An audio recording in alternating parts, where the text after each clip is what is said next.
दिल्ली सरकार ने प्राइवेट स्कूलों की मनमानी फीस बढ़ोतरी पर रोक लगाने के लिए एक बड़ा और अहम कदम उठाया है। सरकार ने फीस रेगुलेशन कानून की तर्ज पर स्कूल स्तर पर फीस रेगुलेशन कमेटी के गठन का निर्देश दिया है। इसके तहत सभी निजी स्कूलों को 10 जनवरी 2026 तक अनिवार्य रूप से समिति का गठन करना होगा। दिल्ली के शिक्षा मंत्री आशीष सूद ने जानकारी देते हुए बताया कि ये फैसला अभिभावकों को राहत देने और फीस बढ़ोतरी में पारदर्शिता सुनिश्चित करने के उद्देश्य से लिया गया है। उन्होंने कहा कि अब कोई भी निजी स्कूल मनमाने ढंग से फीस नहीं बढ़ा सकेगा।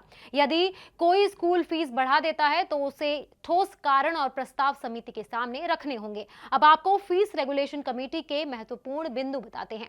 सभी स्कूलों में school level fees regulation committee का गठन अनिवार्य होगा। 10 जनवरी 2026 तक हर हाल में SLFRC का गठन करना होगा। कमेटी के अध्यक्ष और सदस्यों के नाम नोटिस बोर्ड और स्कूल वेबसाइट पर सार्वजनिक करने होंगे। 5 अभिभावक और 3 शिक्षक प्रतिनिधि ड्रॉ ऑफ लॉट्स के जरिए चुनने होंगे। ड्रॉ की तारीख, समय और स्थान की जानकारी कम से कम 7 दिन पहले सार्वजनिक करनी होगी।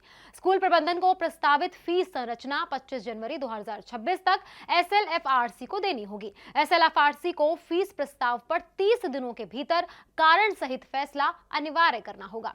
नियमों के उल्लंघन करने या फिर देरी या फिर मनमानी पर कानूनी कार्यवाही अनिवार्य होगी। आदेश तत्काल प्रभाव से लागू हो जाएंगे। सरकार द्वारा निर्देशित ये 11 सदस्यीय समिति होगी, जिसमें 5 सदस्य अभिभावकों के प्रतिनिधि होंगे। इसके अलावा स्कूल प्रबंधन और शिक्षकों के प्रतिनिधि भी समिति का हिस्सा होंगे।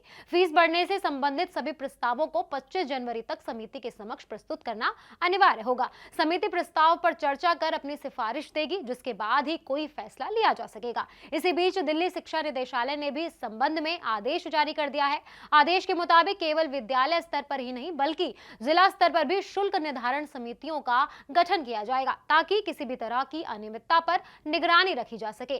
जिला स्तरीय समिति अभिभावकों की शिकायतों पर भी सुनवाई करेगी। Subscribe now and press the bell icon. Never miss an update.